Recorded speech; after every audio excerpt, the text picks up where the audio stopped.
Okay. Hi, everyone. I hope you're doing well. My name is Dhruv Darji, and I'm from the research team at One Day Africa. And thank you so much for joining into One Day Africa's first mentorship series event of 2023. And this is being done in collaboration with UNZAMEDSA, that is University of Zambia Medical Students Association. So big thanks to the UNZAMEDSA team as well. I'd also like to introduce my co-moderator, Devon. Devon, if you could just say hi. Hi, everyone. I also work on the research team with Drew. I'm the research lead with One Day Africa, and I'm excited to be involved even a little bit in this conversation. Okay, great. So we will now, get going with some ground rules on how we expect this event to turn out, and then I'll go ahead and have this interesting discussion. So we will first start off with a 10-minute of introductions, what we're going to talk about, and then we will move into about a 20-minute session of pre-planned questions that we will ask to our panelists. And finally, the last 30 minutes will be up for our audience. So for you guys, you could drop in questions either by unmuting yourself or by putting them in the chat box if you can't unmute yourself, and we will then pick them out and ask them to our panelists. And preferably you could direct the questions to a particular panelist if you want, so that it's easier for us to ask the specific panelist. Right. So for starters, One Day Africa is an international NGO that has been working with UNZAMEDSA for the past 2 years now, with one of our primary goals being to facilitate medical research on the continent and promote collaboration between members of the African medical community, and to improve the working conditions and opportunities of medical practitioners. So our mentorship series, in collaboration with UNZAMEDSA, has largely been focused on interactions with undergraduate medical students regarding various exciting topics.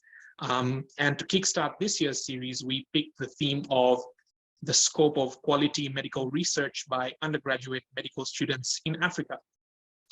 The inspiration behind this theme is basically to bring forward to our audience, that is the undergraduate medical students, various aspects regarding medical research by students on the continent, including some challenges and the opportunities, of course, that exist currently. And this is all driven by the core fact that we believe that developing strong health research capacity from undergraduate level will benefit the African health systems. Therefore, we've brought together a dynamic group of panelists with vast and unique experiences around health research on the continent in order to have a very exciting and insightful discussion. So brace yourselves. I will first begin by introducing our panelists now. So first on the list, we have Professor Bellington Walika. You're welcome, Professor. Thank you so much for joining us this evening. Professor Walika is an obstetrician, gynecologist, and epidemiologist by training, and is currently working for the University of Zambia. And at the time of his appointment in 2016, Professor Walika was the first and only Zambian associate professor in the field of obstetrics and gynecology. Prior to this, in 2015, Professor Walika was appointed adjunct full research professor at the University of North Carolina Department of Obs and Gyn. In 2021, University of Zambia promoted professor to a full professor position in Obs and Gyn, again making him the first and currently the only professor in that field. Professor Walika has served as an external examiner for most medical universities locally and in the African sub-region. He has successfully led numerous clinical trials and has successfully supervised over 60 postgraduate dissertations, including PhDs. He has over 150 peer-reviewed publications in peer-reviewed journals, and also serves as a reviewer of local and international medical journals. So that is Professor Bwalika. Warm welcome to you once again, Professor. Our next panelist is none other than Dr. Akwi Asombang, who is an interventional gastroenterologist at the Massachusetts General Hospital, Harvard Medical School. She is the Director of Global Health Programs in Gastroenterology at MGH, that is Massachusetts General Hospital, and completed her Advanced Endoscopy Fellowship at Beth Israel Deaconess Medicine Center. That is Harvard Medical School in Boston, Massachusetts. She completed her Gastroenterology Fellowship at Washington University School of Medicine, St. Louis, Missouri, and Fogarty International Clinical Research Fellowship. Prior to her fellowships, Dr. Akwi completed a combined internal medicine pediatrics residency at St. Louis University School of Medicine. And she also pursued an MPH at the same university. She's a graduate of Kasturba, I hope I'm pronouncing that correct, Medical College in Manipal, India. And her professional interests include endoscopy, gastrointestinal cancers, medical education, global health, as well as medical research. Dr. Asombang founded the Pan-African Organization of Health, Education, and Research, and we are looking forward to hearing more about POHER from her tonight. And finally, we've got the very powerful Dr. Darwin Sichimba. He is currently working as a senior tutor at the Department of Clinical Medicine at DMI St. Eugene University here in Zambia. He is a graduate doctor from the Copperbelt University School of Medicine and an immediate former president of the Association of Future African Neurosurgeons, where he is also a 2021 Neurosurgery and Global Neurosurgery Research Fellow. He is a peer reviewer on several journals, including the Pan-African Medical Journal of East and Central African Surgery, Frontiers of Neurosurgery, and International Journal of Medical Students. So Dr. Darwin Sichimba is someone who is extensively involved in medical research from a very tender age in his medical career. He is also the co-founder of Ubuntu SISAD, and was the semi-finalist in the 2021 Stanford University Bay Area Global Health Innovation Challenge. Dr. Sichimba's main interests include neurosurgery in order to efficiently contribute to the neurosurgical workforce, training and research in Zambia as well as Africa at large. So those are our panelists. We warmly welcome you all and thank you so much for joining in. And we are looking forward to having a very, very interesting discussion this evening. So we will now move on to the pre-planned questions session. So I will first like to start with Professor Bwalika. Professor Bwalika, could you confirm if you can hear me?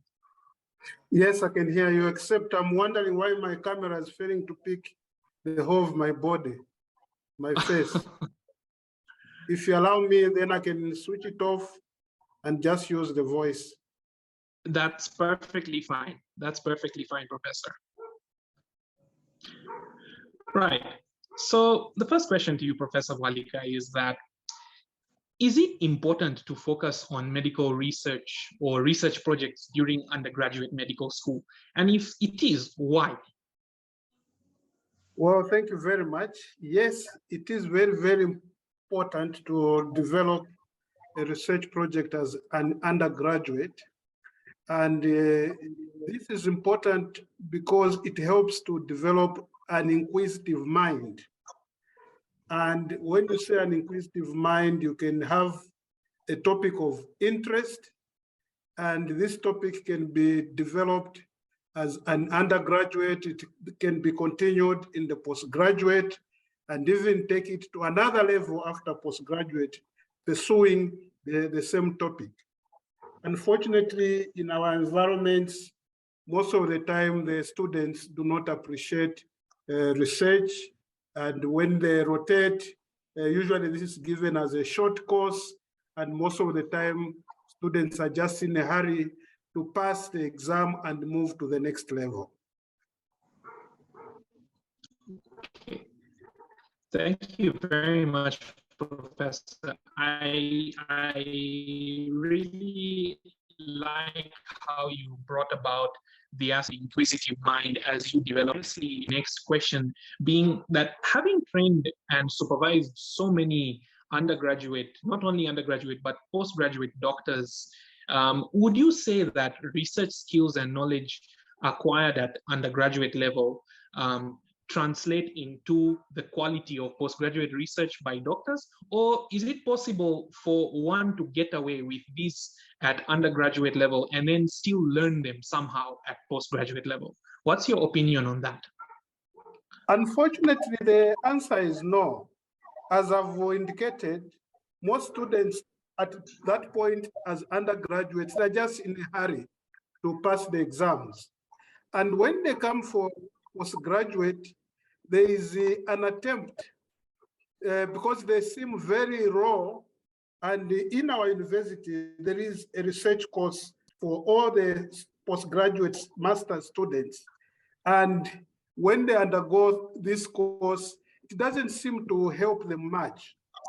So it is actually an observation that most students, especially when they become doctors, they seem to appreciate the research component more when they come into service, when they start working, or when they join NGO world, which are involved in research and they're getting a lot of money.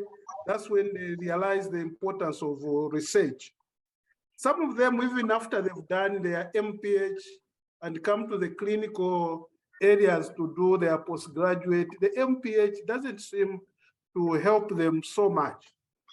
So it seems a problem that people seem to develop interest, some of them way back when they've worked so many years in the clinical world, that they think that they can now conduct quality research. And with my university, it is this realization that not only doctors, but other staff like nurses, they seem not grounded so much in research. And so about 3 years ago, the university sort of won an NIH grant, which is called the Strengthening Health Professional Workforce Education Improved Quality Care in Zambia. So through this project, we are trying to change the landscape such that interest of students should start very early, so that when they move up to the postgraduate level, they are just building up, if you want to call it, increasing the dosage as they sort of move up. So in this sort of strategy, we are trying to promote critical thinking, trying to promote evidence-based practice, and to some extent, an element of implementation science. So this is the status that is obtaining. And if you are saying our postgraduate, they do better having been exposed to undergraduate, the answer is definitely no. Okay, thank you very much, Professor. I think we can definitely see what the current scope is. Maybe shifting attention to Dr. Asombang now, looking at this gap that Professor Walika has been talking about. In that context, could you tell us more about the Pan-African Organization of Health, Education and Research, and what really inspired its inception? Sure.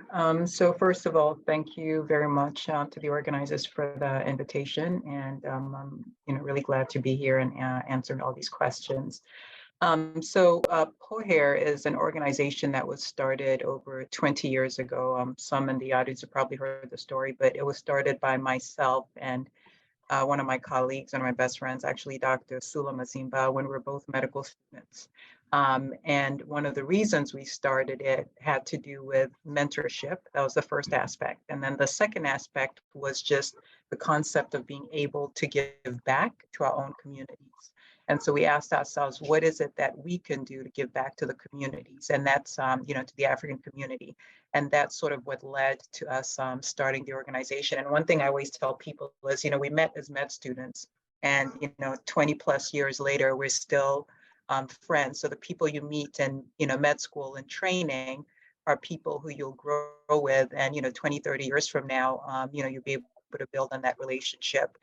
So one of our missions amongst many is to connect Africans in the diaspora with Africans within the continent, and provide not only mentorship, but provide opportunities that help to strengthen our communities. And this could be through socioeconomic means and through healthcare related activities.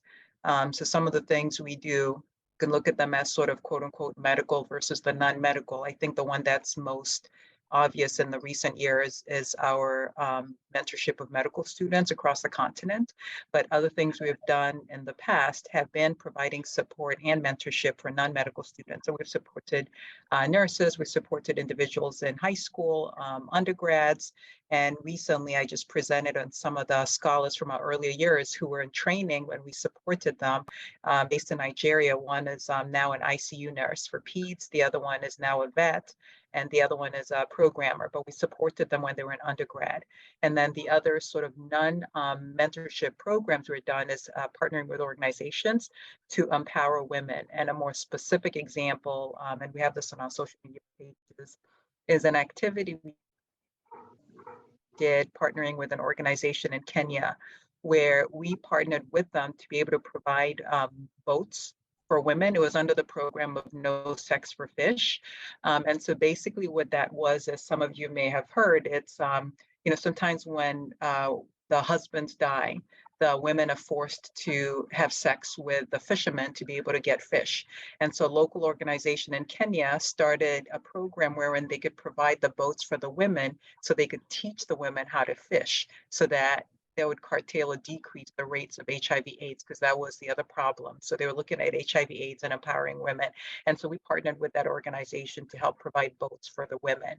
But as mentioned, the most recent activities have been related to sponsoring, not sponsoring, I would say, but the combination of sponsoring, mentoring, supporting medical students across the African continent.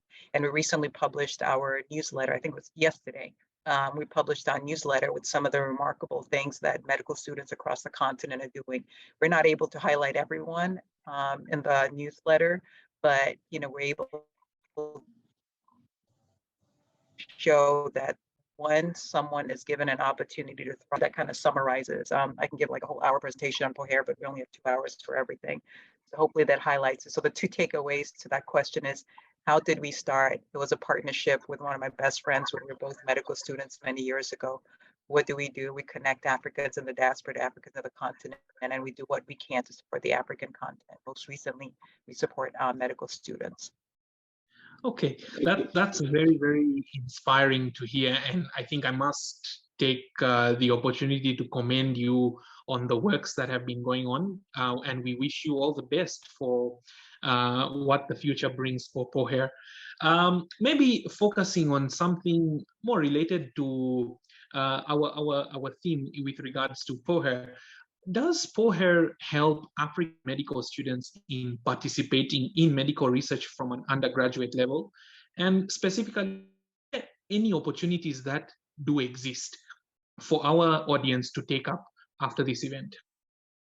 Yeah, absolutely. So we have a program known as the Poher Scholars Program. So I'll speak broadly about 2 programs. Program 1 is our annual Medical Research and Mentorship Symposium, which is where Darwin and I met many years ago.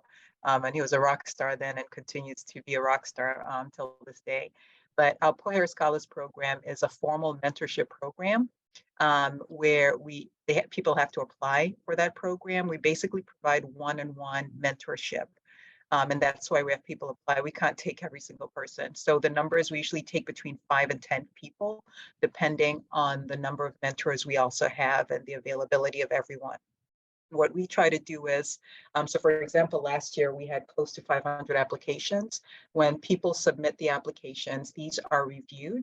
So I read every single application, I and a few other people, and then we divide the applications by region, and just to avoid quote unquote favoritism. So we make sure that the person reading it does not have a connection to that region. So someone in the north may read something from the south, so there's no bias or complaints, etc. Then we have meetings, we review the applications, we discuss and we select the top applicants, and we try to have regional representation, which is what we have this year. And so what we do is it's individuals who express interest in research that we accept into the program, and then we assist them and guide them for the entire year. And so we have lectures throughout the year, and we try to do it only once a month because we know that as medical students, we're all busy.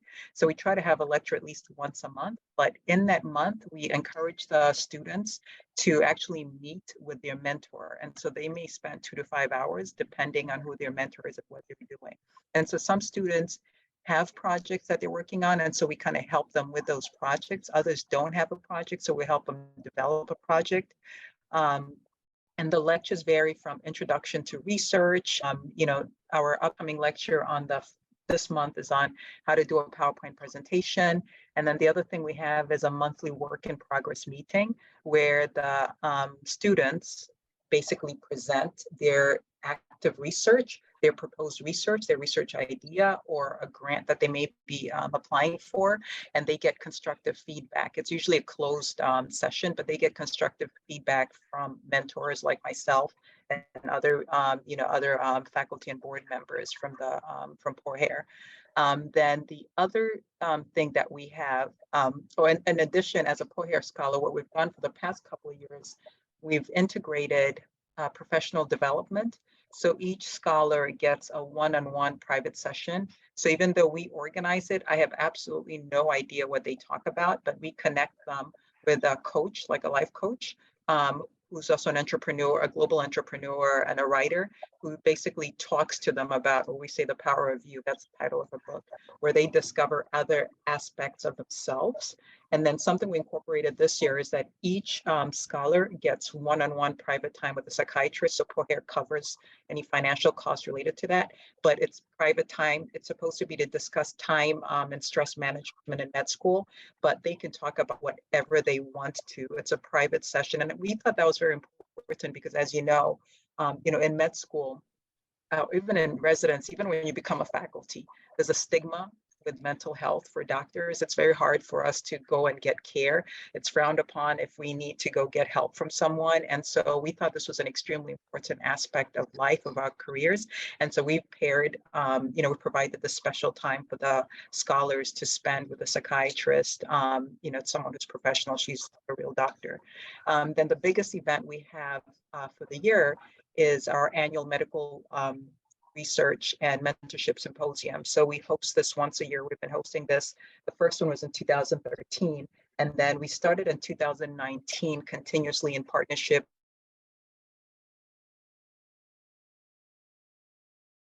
School of Medicine.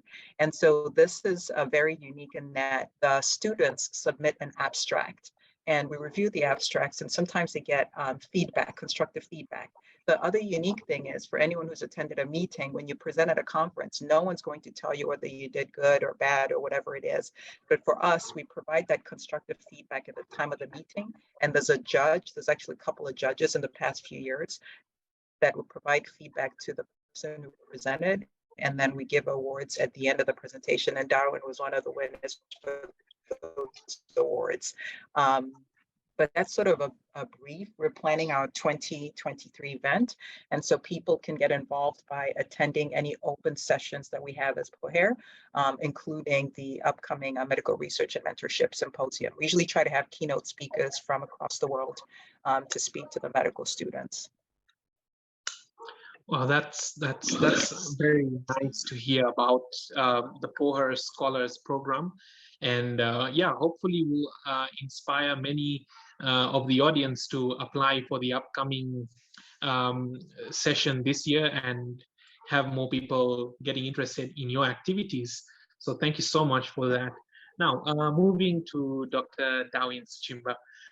Sorry for keeping you quiet for so long. But yeah, I think we've got a good background, even from Dr. Asombang's talks, that you have been involved in medical research from a very tender point in your medical training and career. Firstly, what inspired you to, take this interest? As Professor Bwalika said, this is not something that is routinely, it's not a routine interest of an undergraduate medical student training in Zambia. So it's something that you need to, self-inspire. So what really inspired you? And could you probably also tell us about some of your works so far and any challenges you may have also faced? Thank you so much, Joe, for the question. And I'm really glad to be here. Thank you so much for the invitation. Above all, I'm so happy and excited to share this podium with Professor Bwalika and Dr. Asam. It's really a privilege. Thank you so much. So honestly, in the early days of my involvement in research, I can't really mention any sort of inspiration that was there. But one thing that I can mention is that while I was in medical school, that was, I think, in the early days, should have been second year or third year, I had a senior who had, anyway, she has always been my senior since high school, because we were from the same high school. So in medical school, she used to do quite a lot in terms of research. That's Dr. Nancy Kasongo. So I used to see how she used to get involved in research. She would travel and all that. So it used to give me that sort of motivation to want to pursue what she was pursuing. But really, I didn't have so much. I had not yet discovered the importance of being involved in research. Fast forward in 2019, that was in my fourth year. By the way, by then I'd just gone through a repeat year. So that was the repeat year that I was doing. And I was actually having some sort of low moments like that. And well, I had a case that came up because I've always been interested in neurosurgery. So there's a case that came up in the hospital. It was a traumatic brain injury. I collected the patient, presented during a major ward round, and then my consultant at that time, Dr. Maingo, asked me to write a case report, which I wrote with his help. Of course, I submitted for the POA symposium that was there in 2019. Lo and behold, I was accepted to present at that symposium, where I met Dr. Asoban, who has been a great inspiration and mentor so far. Thank you so much, Dr. Asoban. So from there, after presenting, I got the best poster presentation for that case report, which was really, really motivating for me. Like I said, I was going through a repeat year. So I think it also boosted my zeal, not just academically, but also in terms of research. So it's like that moment really got me wanting to do more, where it left me hungry, it left me thirsty for more of that kind of experiences. Coincidentally, I came across the page on Facebook, Association of East African Neurosurgeons. I inboxed the page, and the president by then, Dr. Oryx Sidney, responded to me, and that's how I joined Association of East African Neurosurgeons, where I continued to build my research interest and capacity. So from there, I got involved in a number of research projects, of course, with a lot of mentorship from him and a few other members of the Association of East African Neurosurgeons. So I got mentorship in terms of research, and we started publishing papers as part of the different research teams. So far, I've authored and co-authored over 15 papers that have been published in peer-reviewed journals. So other than that, I was able to also present at different international conferences. One of them, like I've mentioned, the Power Conference that was in 2019. I also presented in 2020, which was held online. I think that was the last one that I presented at Power. Later on, I just started helping junior colleagues to get into those presentations set by Power. Other than that, I've also presented at the Surgical Society of Zambia conference, at the Zambia Medical Association conference. I've also presented at the European Association of Neurosurgical Societies, that was in 2021, and the World Federation of Neurosurgical Societies, the Global Neurosurgery Symposium, that was in 2020. So basically, my involvement in research has really inspired me to be inquisitive, like Professor Vodika mentioned. And I think it's something that I've really appreciated, because even while I was still in medical school, when I come across a case that was interesting, I think I would try to pursue it even more especially the things that are more related with neurosurgery, because of my interest in neurosurgery.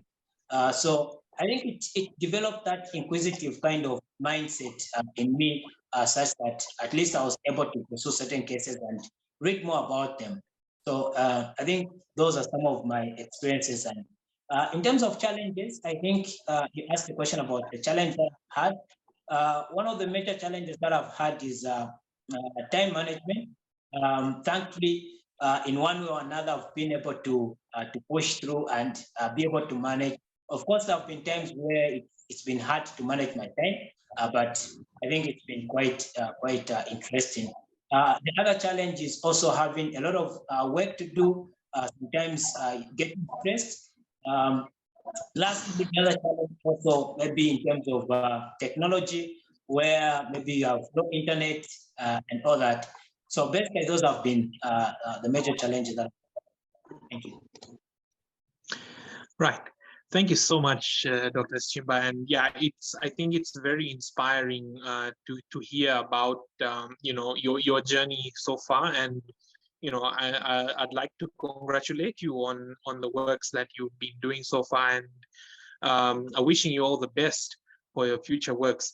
Maybe coming back to Professor Bwalika, Dr. Schimba mentioned the aspect of time management and also going through medical school. I know that it can be a challenge in terms of time management. And the other aspect, as you mentioned, was around having an inquisitive mind, which may not have developed in many students with regards to which research projects should I pick.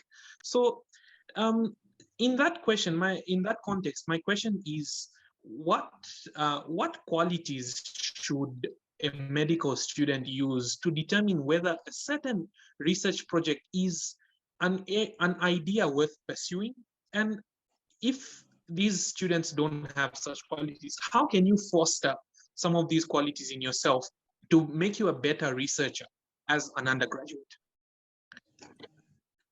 Well, as I indicated, what is most important is to make sure that students are aware that they can develop a critical thinking.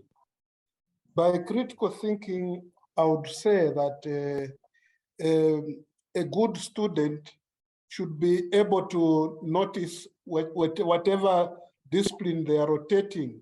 There are so many research questions that can be developed. For example, why should one be doing the same things and getting the same bad results? Just because maybe it is written in books. This is where the students should be challenging themselves to understand, why should I every day be doing a procedure in the same way, but getting the same bad results? So we need to develop a thinking of challenging ourselves and know that we can be a solution to problems. So whether you are in obstetrics, medicine, surgery, whatever it is, a good student should look around. What am I seeing? Can there be a solution? Can something be done else differently? One thing students should also know that research is expensive. If they are to do robust studies, trials which are gold standards, they should even forget about those because there's no research money. But there are a lot of observational studies. There's a lot of routine data and programmatic data that is collected out there, which can be converted into a research topic. So as a student, they should be able to identify amongst their seniors who has a research mind, and they should not hide to go and ask, how could I develop what I'm thinking of? Because for me, when students come with a topic in mind, I don't throw it away easily. By the time I'm throwing it away, it's because we discussed and the student has come to understand, either because it is not doable as they may not have the required numbers for short time they are doing, unless maybe they've graduate studies, in which case we might need to redesign the topic, the study, and move on. And therefore, should know study designs which are given from undergraduate and when they do their research courses. But then most people do not know how to apply what study design they have learned about. But they should realize that whatever study they can do, it's possible using observational studies. Thank you. Thank you very much, Professor. I think it was a very direct response in terms that students should focus on research problems while they are doing their clinical rotations, as well as think of observational studies as priority, because that is what's manageable. At this point, I would like to remind our audience, we will soon be getting into the audience question session very soon. So please, if you have any question at this point, please feel free to put it into the chat box. We have our team checking the chat box constantly. And once we are done, we will also allow you to unmute yourselves if you feel like. So maybe just the last question directed to Dr. Asomban to maybe round up the chat in a way. With your experience as an assistant professor at the Harvard School of Medicine, and I ask this question because Professor Walika has just talked about the importance of considering research in clinical rotation. So my question is, how would you compare medical research at undergraduate level from your experience there to the African medical schools? Are there any we learned? Sure. So I'd first want to say I do not interact with students here as much because I'm primarily at MGH. I definitely want to clear that part up. So I'm primarily at the main hospital, more clinical. I interact with students, but just not. You know, that's a really interesting question. I would not compare the two settings at all. Because we all have our own unique challenges, right? Every house has a problem. Doesn't matter if you're at Harvard, Princeton, wherever, it's not perfect. You know, yes, it's got the name, but each place has its own challenges. I think what I'd rather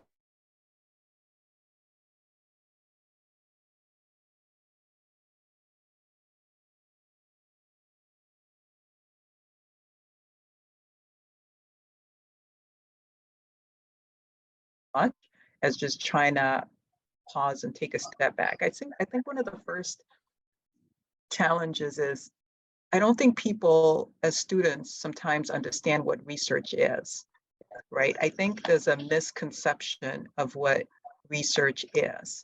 That's the first part. And then the second part is those who sometimes engage in research are not engaging because they have an interest in research, right?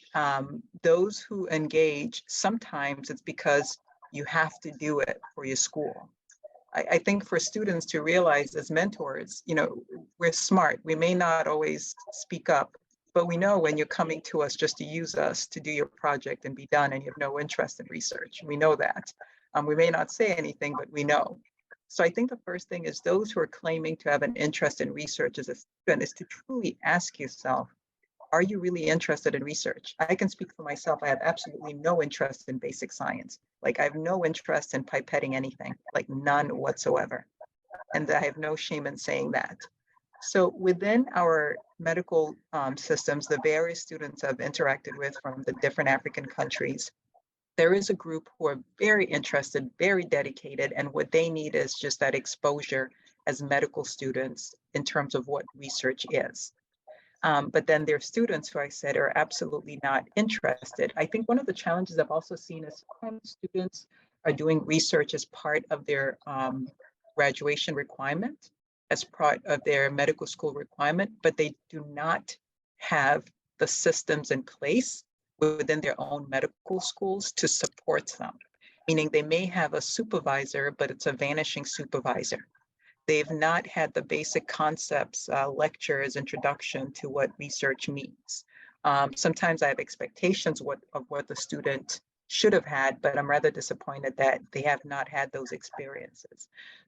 Different settings, also has to do with how our curriculum is. So I think in most settings within Africa, we go maybe straight from high school to medical school.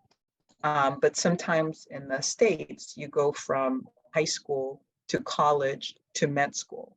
So when you have that 4-year college period, that's when some people learn some of the basics of research before they move on to medical school.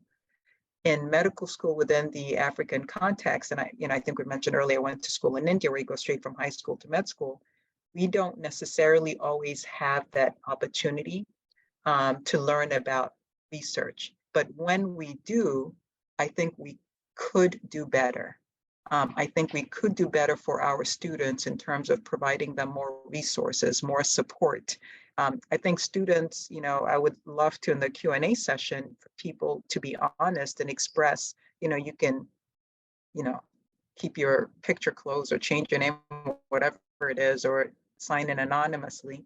But people can express from their experience with the research they have had, how much support have they had when it comes to doing their research. So I think as institutions, we could do better. And I think we are trying. And I think from a student's perspective, the students has to be truly interested in research and find different ways that they could learn other than what the school provides for them. So hopefully that answers that question. And I think even just taking it a step back, it's what exactly research mean to you? Do you even know what research is? I think one of the things we usually start with in our program is we do SMART goals. Sometimes scholars may come in saying, I want to publish 3 articles this year. I'm like, that sounds great. I still have manuscripts from 3 years ago that have not been published yet. Sometimes people are excited. They want to do the abstract. I'm going to get this research. I'll do an abstract. And then as soon as that's presented, they drop off completely. Some people are excited just to have their name on paper. So I think there's a misconception of what research entails.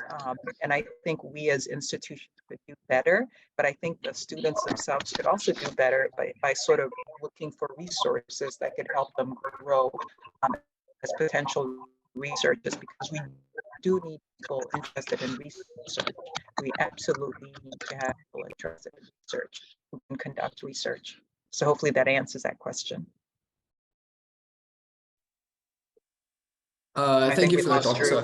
Yeah. I'll just jump in, and thank you for your answer. I think that was very insightful. I think the one thing that's maybe coming to my mind that might be incorrect and I need corrected or not is it seems that there is maybe also an underlying just cultural phenomenon of a lack of exposure to research as maybe students are growing up. Just the very basic idea of what's going on. I know we haven't heard from Dr. Sichimbe in a while. Dr. Sichimbe, do you maybe agree with this take? Am I incorrect on this? Maybe how do we start to just get a basic culture of research going in Africa? Well, like you have mentioned, I think, and like Dr. Asoban mentioned, I think there's this kind of misconception about what research is. And most of the times we think you have to start with things that are so big, like discovering something. I think most of the times when someone says I'm researching about something or I'm doing research, most of the times people think this person is trying to discover something new, you know, or something like that. But really, that is not exactly what research is. And in this case, as a medical student, you're thinking in terms of how you can get started with research or how you can get involved in research. Basically, should basically start just from the clinical area, you know. And I think this is where even one of the challenges is in terms of medical students being involved in research, because most of the times in some of the medical schools, you find that students are taught to write. Personally, like in my case, when we were taught to write research proposals in third year, that was preclinical. And then by the time I was going into clinical years, literally I'd gotten interest in something else. And actually, I even had to abandon the research that I'd earlier proposed. So there's always that gap, but basically, as a medical student, you need to think of research as anything that you can come across, even a case, you know, even in the hospital, you can come across a case, and you can choose to write a case report from there. And there are a lot of guidelines on how you can write a case report and have it published, you know. So in terms of that case report, it can either be in terms of the unique way of managing that case at that particular center or that particular hospital, or it could be made because of its unique presentation, how this particular patient presented to the hospital, the history, the examination, and all that. So basically, that's what where you can start from there. And some of these, they don't even require a lot of funds. Professor Vadika mentioned on the issue of funds. Okay, big research projects, they require a lot of money, but there are these that you can do as a medical student. You can do some of these research papers and publish them just without really having to spend so much. So research shouldn't be thought of as something that is just so big, because there are different methodologies that are there, or research designs that are there to aid you to do your research. Yeah, I'll add on to his comment, actually, because I think it's really important, and I think it was mentioned by the prof earlier too. You know, research also has to come from inquisitiveness, right? You know, research is asking questions. That's what it is. So when we see patients in the hospital, you know, you should question, why are we doing this? Why are we giving this patient IV fluids? Why are we giving them normal saline instead of, you know, LR? Why are we starving this patient? Why are we doing an ultrasound and a CAT scan? Why are we, you know, it's like a lot of why, when, how, right? So when you see a case, and I usually say sometimes have a notebook of ideas. You jot down those ideas, you know, those questions that you can, every day you see something new as a student, right? And so you jot all those things down, and then you can go sit down and look in PubMed or just a quick Google and see, has this question been asked? There's a lot of things within the African continent that have not been published. Doesn't mean they've not been asked. They've not been published, right? So you could be the first one publishing this. It's like my favorite or most common thing that I like to say is this whole concept of a lack of data within the African continent, right? We're lacking data here. We don't have cancer here.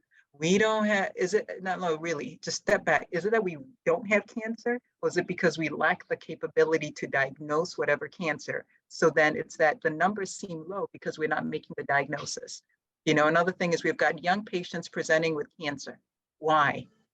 Right? You got patients who are presenting at a late stage of cancer, and I do GI. So like, you know, pick on colorectal cancer. That was Colorectal Cancer Awareness Month last month. It's now esophageal cancer. Did we know that the highest rates of esophageal cancer are in Eastern Africa? Did we know in the whole world, Malawi, Kenya, they have like Zambia, we have like some of the highest rates in the whole world, not just in Africa, but in the entire world. Ask why is that? Is it something we're eating? Is it something we've been exposed to? So I think you have to have that open mind of being inquisitive, and then just sort of, you know, you can even write like a review, right? You can, you know, a summary. You can, people like doing scoping reviews. You can do that. That doesn't really cost money but time. And someone else had asked or pointed out, well, how do you, I think I saw a question somewhere,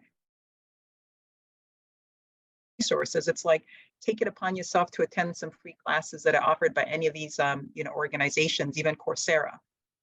You can Google free whatever, free research class, free this, and you'll find these courses are available, right? So I think it all comes down to how inquisitive are you? Are you asking the questions? Because you're exposed to these things, but just, you got to open your eyes and ask a lot of whys. And then you can, try to answer those whys. And so I'll pause there. Great. Yeah, thank you for that. I mean, I imagine you both have already now primed many ideas, hopefully now in our audience today. But I think it is, it's helpful to almost just have the more high-level discussions to just develop that culture of research and just being inquisitive. I think sometimes it needs to be a little bit more deliberate.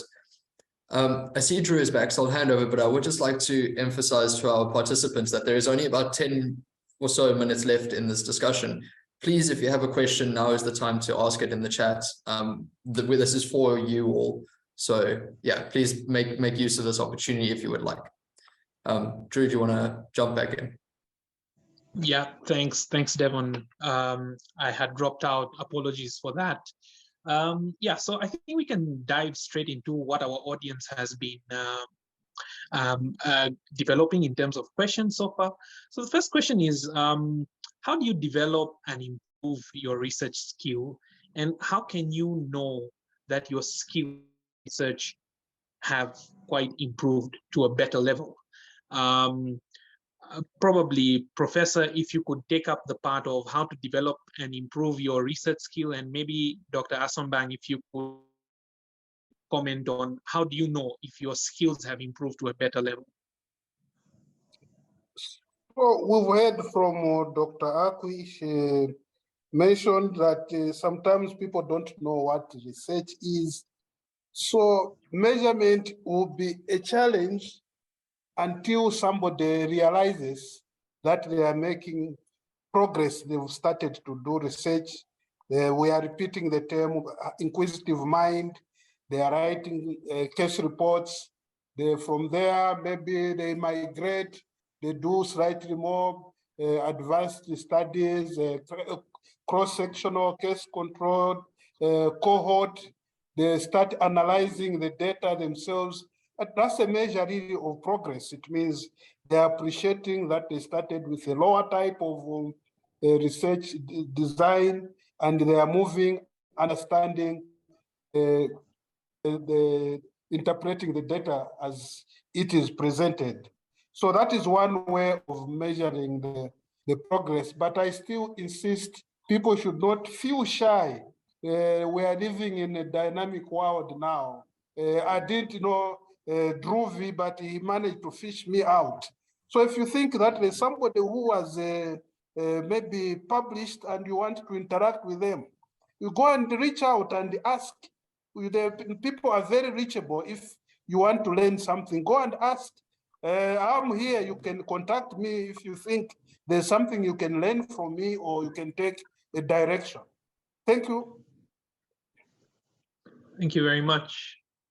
Yeah, I would, those were excellent points by the Prof. I 100% agree. And I think, for those who are here, one of the first things is clearly you're interested because you're here, right? If you had no interest, you would not be here. So that's a start right there. I think you have to engage in activities that help grow your mind. And there's so many free activities out there. As Prof just mentioned, you just have to look for them. Sometimes they're in front of you and you choose to just not show up, right? And so that's on you, because there's only so much that people can provide for you. The rest is up to you.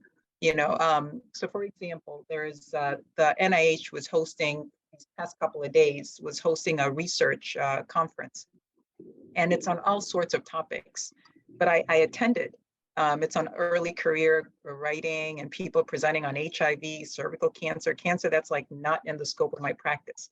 But I attended because there were going to be some keynote talks that I wanted to listen to. So one thing you could also do is attend conferences as med students, even if you're like, I am going to be a gastroenterologist. right? But if there's an opportunity for you to attend, you know, a cancer meeting, like the biggest cancer meeting that I always talk about is AOTIC, the African Organization for Research and Training in Cancer, that happens every other year. And so it's happening this year in Senegal. If you have an opportunity to attend a scientific meeting, and where you can hear, when you hear other people present on a subject matter, that also gets your mind thinking. It may not be what you're interested in, but once you keep hearing someone talk about something, it might change, because your reason for being interested in a topic may be based, like there's no good reason why you're interested in GI. Maybe you're truly meant an OBGYN, you're a surgeon. In your mind, you had a different thing of what GI was. So I would say attend conferences as much as possible, even if they're not within your own scope of practice. As a med student, you don't really have much of a scope, you're a student. So if there's an opportunity, attend it. These online things are free. NIH just had one, get on their mailing list. All right. And then the other thing is attend some of these free courses. Coursera, I mentioned it earlier, I'll say it again. Coursera has courses. One day may have other events. Follow their social media pages and see what other lectures are they having. AFAN has events, you know, they're free events. Follow their pages and see when are they going to have, you know, workshops on research. Even if it's research, like I've attended their meetings, even if it's neurosurgery related research, like Dr. Ignatius Asin, who speaks, fantastic speaker, because he covers the topic about research, even though it's focused on neurosurgery. OHAIR has events, follow the page, right? So you have to take that initiative. There's all these different resources. Just follow those different pages, see when the lecture is, and just attend those lectures, ask questions. So that's where I'll kind of pause for now. It's, you know, you have resources, you just have to take it and run with it. There's only so much someone can do for you.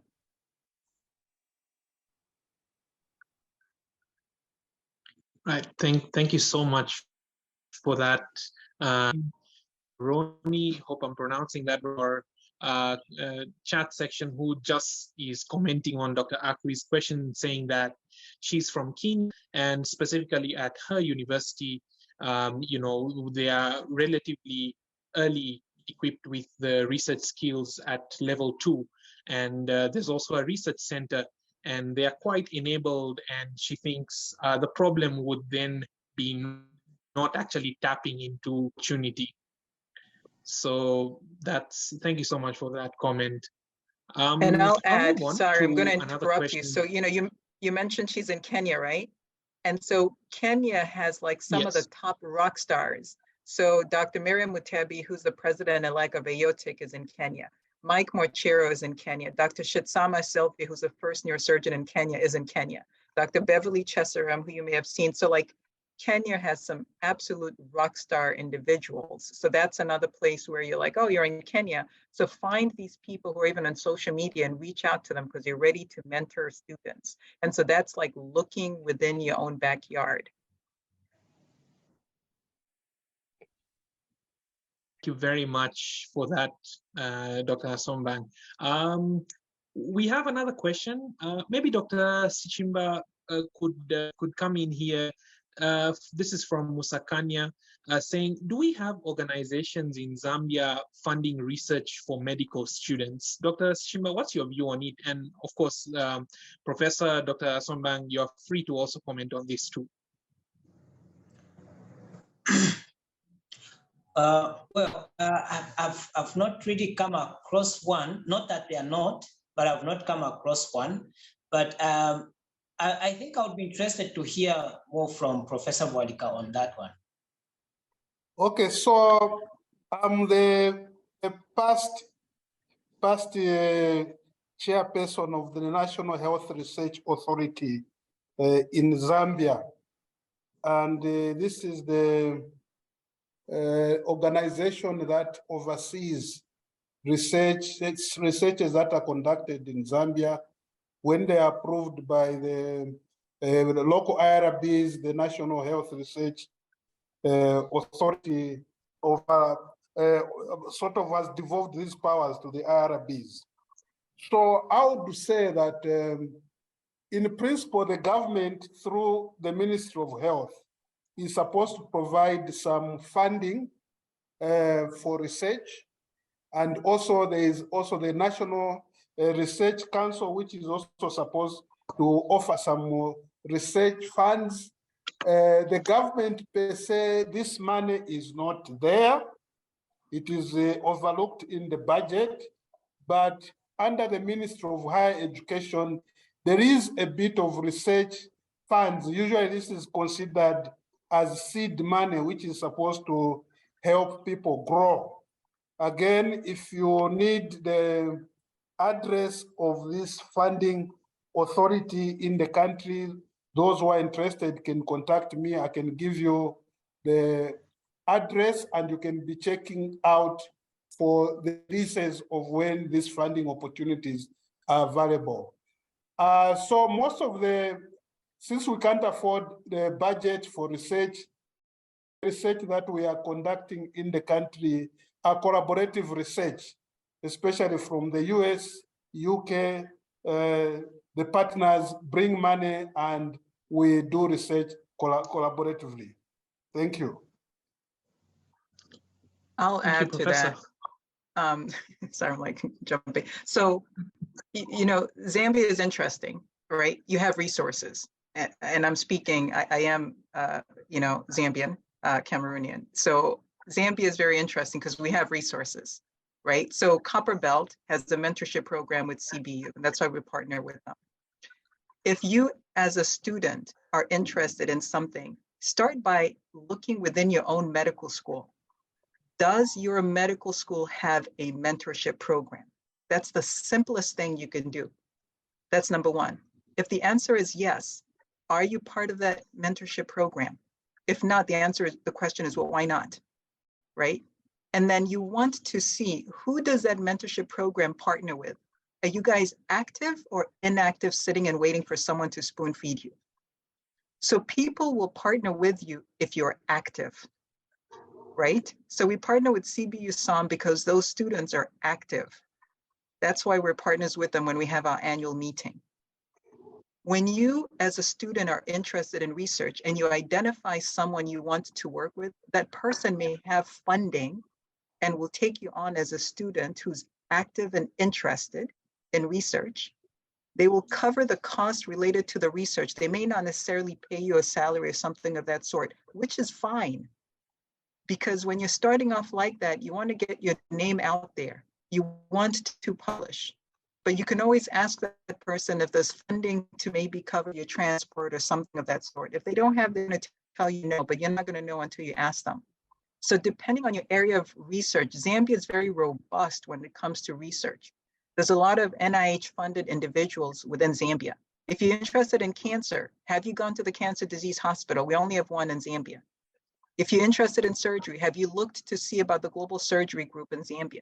If you're interested in OBGYN, Prof. Walika's over here, but have you also looked to see who are the other OBGYNs in Zambia doing research? So the person who asked the question, I would throw back to you, what are you interested in? What have you done to find your way? That would be the question that I would have for you, because Zambia is very, very robust, but it's you, the students, you guys are so powerful. You may not realize how powerful you are, but you're powerful. If you students go ahead and you show how proactive you are, people would be more than happy to work with you because you are the energy that drives a relationship when it comes to mentoring. But if you just sit and wait for someone to spoon feed you, it's not going to work out like that. So just pause and look within your own institution. That's it for now.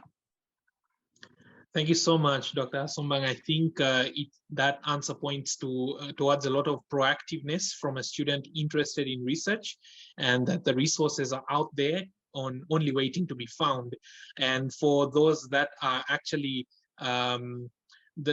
wondering how we get in touch with different professionals, I simply got in touch with all three of our participants through LinkedIn. So it's a really great platform, and you will find the big names involved in research, at least because that's our discussion topic today. You will find majority of these individuals on LinkedIn, and they are very happy to interact with people interested. Probably we'll take the last two questions. I know we are running out of over time, and I apologize for that, but just two questions for inclusiveness. Though there's one from Landilani Tembo, and I know we discussed this during the pre-planned question session. It says, looking at time consumption of research, how can medical students or indeed doctors balance their work? And I'm assuming that is their clinical work, their clinical rotations, and commitment towards research. How can the two be balanced?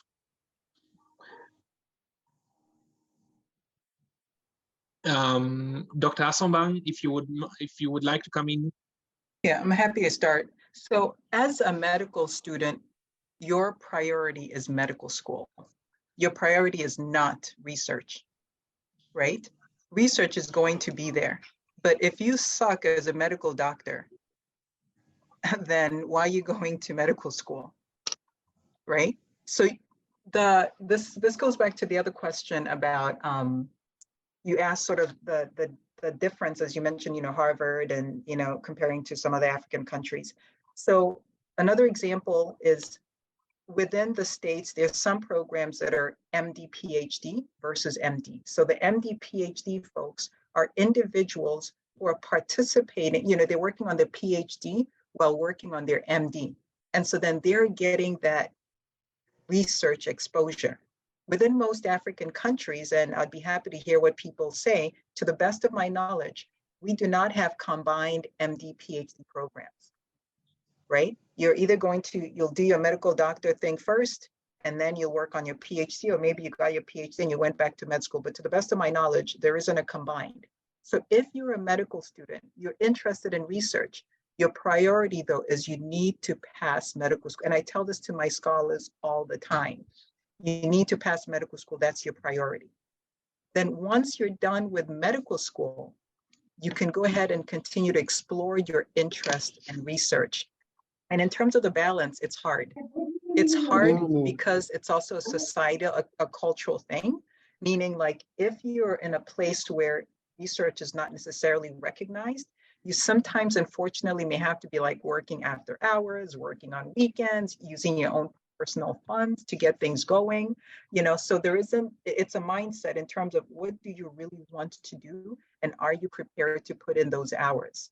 You may eventually reach a stage where you're more research oriented and you may have to sort of figure out, does your institution allow you to cut back on the clinical duties? So that's a balance that you get later on in your career, but it's not something that's an option in medical school. If you're a medical student, please focus on passing medical school. That is your priority.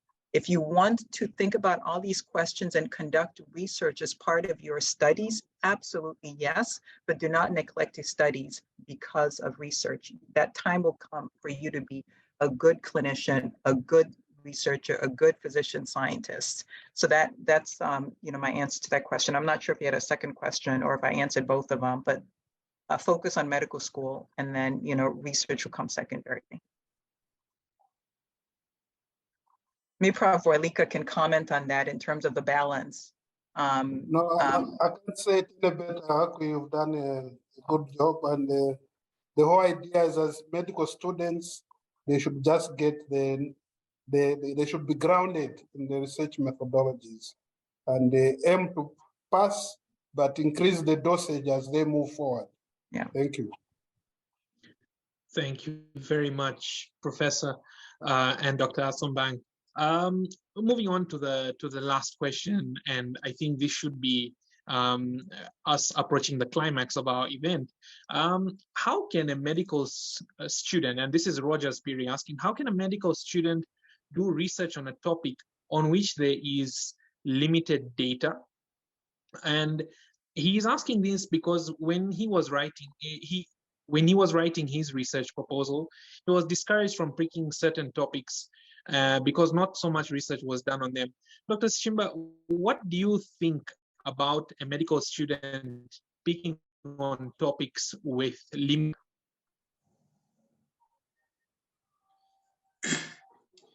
All right. I hope I'm audible enough. So the first thing that maybe I would ask is how robust was his search for this data, right? Because I think that there are a lot of online databases where you can find data or the research that has been published. And sometimes it may be a challenge actually to navigate around most of those databases that are there.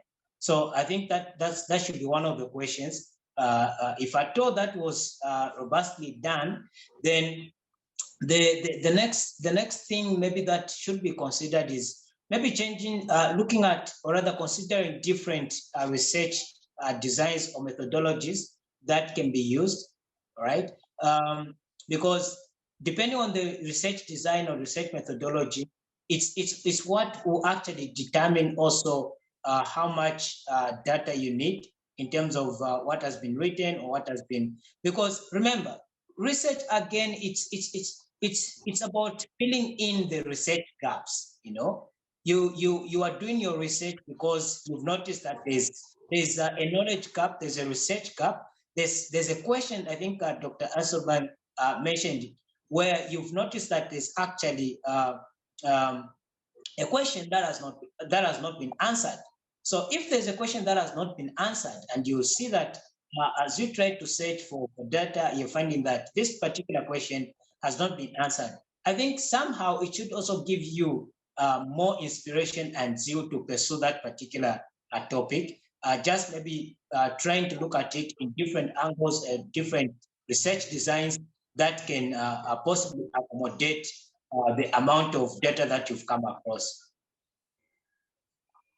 Thank you. Thank you, Dr. Shimba. Any other comments? Yeah, I need to add to that. Sure, I please, love that question. That's like a really good question because it touches on so many things. So, you know, in life, you're not always going to have cheerleaders, right? You may want to do something. Someone is, you know, not everyone's going to be like, yeah, go for it, Darwin, you could do it. You know, I mean, not everyone's going to do that. There'll be people who are there like, nah, don't do it, you know, this, that, and the other. But I think as Darwin mentioned, when you're saying that the topic is not researched enough, the first thing is, have you looked enough to see if it's actually been published? And if you've looked and there's like nothing published on the topic, I say go for it, right? It depends on what your question is.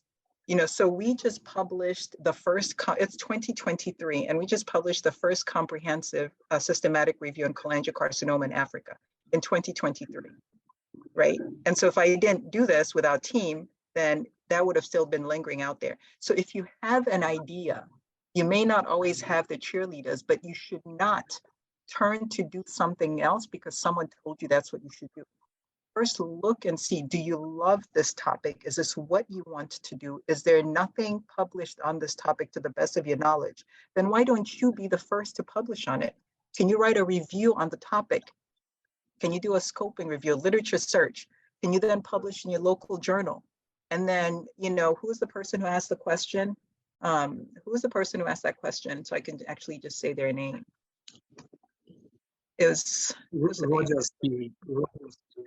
Rogers, yeah. So if Dr. Rogers Peary, you know, you could be the first one who publishes on that topic. I don't know where you're based, but if I had to be, you know, stereotype, I'm going to say Peary is a Zambian name. Maybe Malawians have Pearys, but in, you know, Zambia and Malawi, there's a medical journal of Zambia. Malawi has a journal as well. Could you write on the topic and publish in MJZ, right? So number one, do not self-reject. Don't let someone tell you that, no, you shouldn't do this or don't do that because there's not enough data on it. Look and see if that topic has been published. And if it's a subject, you know, if it's a topic within OBGYN, then go speak with Professor Boylik and say, I haven't seen anything published in this. Can you mentor me as I write up, you know, a review on this topic? You know, if it's a neurosurgery, find a neurosurgeon in Zambia, you know. So I do not, you know, don't let negativity prevent you from progressing, right? Pick what you like to do, what you love to do. Don't go do something because that's what everyone is doing. Sometimes something has been published so much, the question is then like, what am I adding to this topic, right? So now you need to look at those things that have not been published and what you can contribute to those topics, especially if it's something that you're interested in. There's a lot of negativity. Don't let that bring you down. You do you and go for the topic you're interested in. Find a mentor to support you on that topic of interest. Dr. Peary. Thank you. Professor, any comments on it? No, not quite. Who has been brilliant and she has covered it quite well. I totally agree with you that it was a very, very encouraging answer in that, you shouldn't limit yourself, based on other comments, and I think follow what your passion is in terms of what topic you want to pick out. Well, ladies and gentlemen, that has been our first mentorship series event. Was themed the scope of undergraduate medical research by medical students on the African continent. And I think there's been many things that I've picked out personally. And thank you all to our speakers, Professor Walika, Dr. Asombang, and Dr. Schimba. We've really learned a lot from this session, and we hope that after this session we have medical students reaching out to various organizations, developing their research skills, and we just hope that this session actually helps everyone that has attended. So thank you so much for joining in, and this will be the end of our event. Thank you all once again.